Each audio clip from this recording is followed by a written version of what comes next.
ladies and gentlemen of this graduating class, and to those gathered here to witness your shining hour. 57 years ago, the American composer Arthur Farwell asked, "What will a new world with new processes and new ideals do with the tractable and still unformed art of music? What will arrive from the contact of this art with our unprecedented democracy?" These, said Farwell in 1914, are the deepest questions of import in our musical life in the United States. Now, 57 years later, there are other questions that we must ask, such as, is the now more formal art of music in the United States a vitality or a luxury pattern?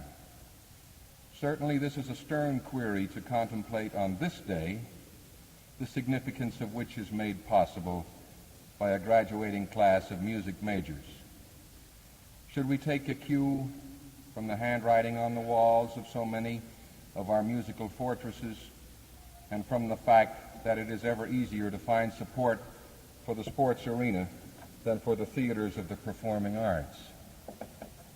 The Connecticut Yankee Charles Ives has suggested the future of music may not be with music itself, but in the way music makes itself a part of the finer things that humanity does and dreams of. In capsule form, let's reconstruct our 200-plus years of American music, beginning with the psalm singers, the note singers, the denominational singing dissenters, the slave music, and the gentlemen amateurs, then on to the professional emigrants, the native pioneers, the church musicians, the Civil War composers, folk music, camp meeting music, spirituals, minstrels, the Romantic Americans, the Boston classicists, the nationalist composers, and Charles Ives.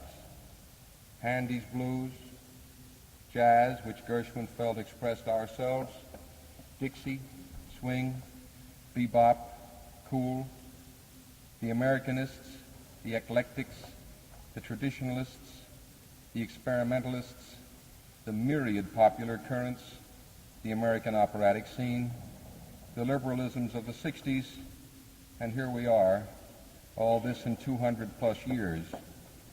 200 years ago, this country boasted but 2 pipe organs.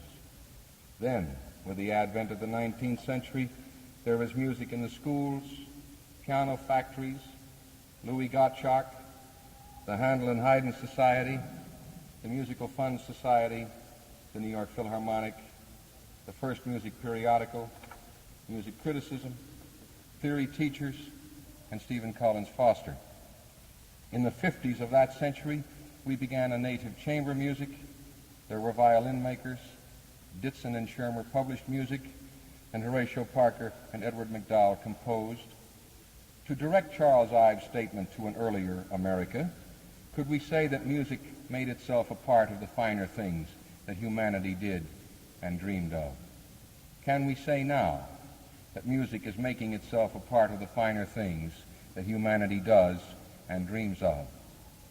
What do this day's music graduates think as they step into this multinational social arena to profess their art? Do they agree with Ives that music makes itself a part of the finer things that humanity does and dreams of? If they do agree, in how much a part of these finer things and dreams will they involve themselves? Is there such a thing as a partial commitment? As the graduate commences his professional life, where will his commitments point? Will his skills find fulfillment in service or in the glamour of personal accomplishment? In devotion to others or to self? Will his communicative powers aid others in drawing themselves out, or will he be satisfied to upholster others with his own conformities? Will he compete people or take the harder choice of assisting others in individual improvement? Will he work toward enjoying others' successes, or will his praise be mincing? Will he urge development as an individual achievement, or will he compare people? Will he seek joy in his work, or only such securities as tenure?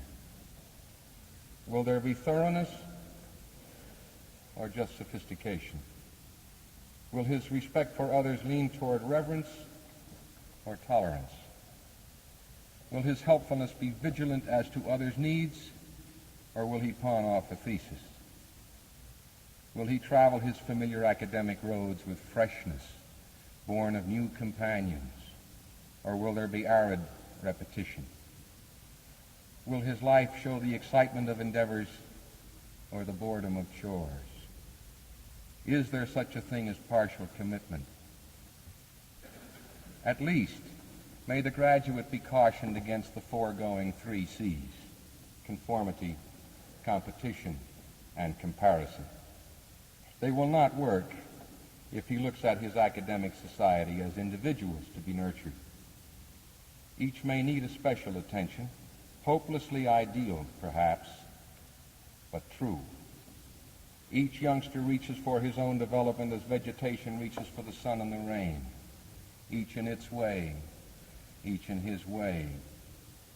As a wise teacher, you must find out how you can be of help to each one.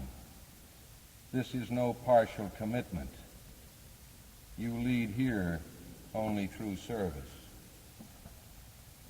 In his spiritual struggle against self-centeredness, loneliness, and meaninglessness, Dag Hammarskjöld urged us to sweep clean the chalices of ourselves in order to carry the inborn natures of others to fulfillment. He asserted that if we love men for the sake of their infinite possibilities, we love them as God does. Service of mankind is service to God, he insisted, and our hope of sanctification must necessarily pass through the road of social action. If our life is to have commitment, said he, it must have the feeling of responsibility. Hammarskjöld pointed out that if one does not commit himself to people, his recourse is contempt for them. This, mixed with his own vacuous self-respect, is used then as a strategy to win respect for himself from those for whom he has contempt. In a trying moment, Hammarskjöld hoped that one's doings in life might be of a little more significance than a dinner jacket is to digestion. Much of our so-called achievement, he felt, is no more than a garment to hide nakedness. Success alone, he acknowledged, is unable to give any satisfactory answer to the question of meaninglessness.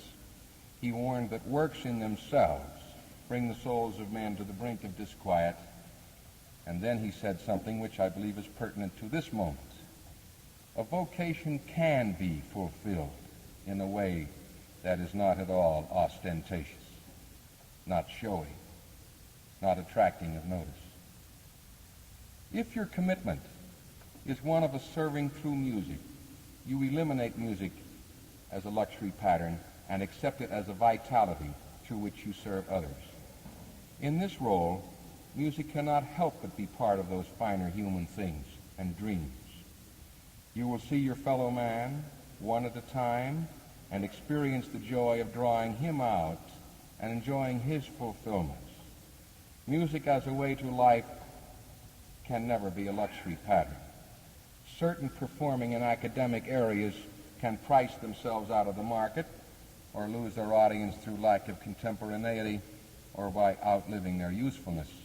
But then this is true generally of the spectator world of entertainment at large and of museum-piece curricula.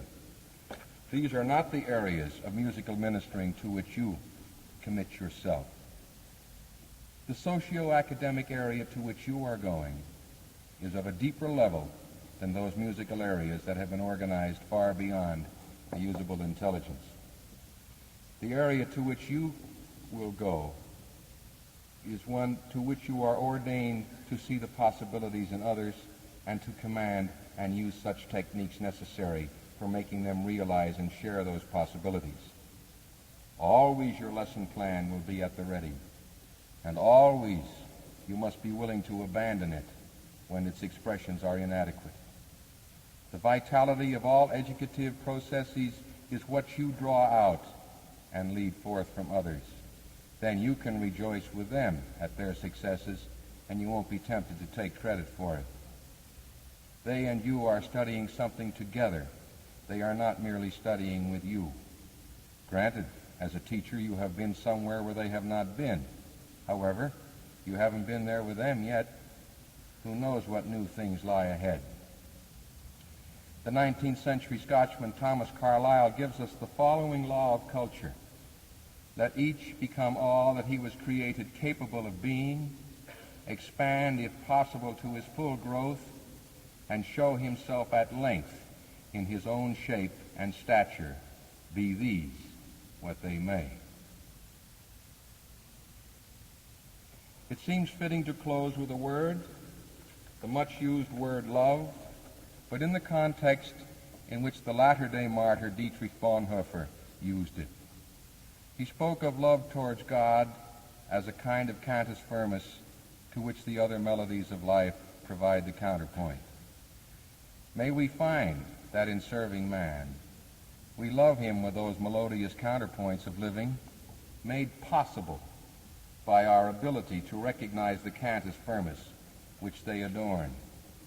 And now, we bid you goodbye as undergraduates. We welcome you as alumni, but most of all, we hail you to the company of people who consider it a privilege to serve mankind. As Pastor Bonhoeffer has said, where the ground base is firm and clear, there is nothing to stop the counterpoint from being developed to the utmost of its limits.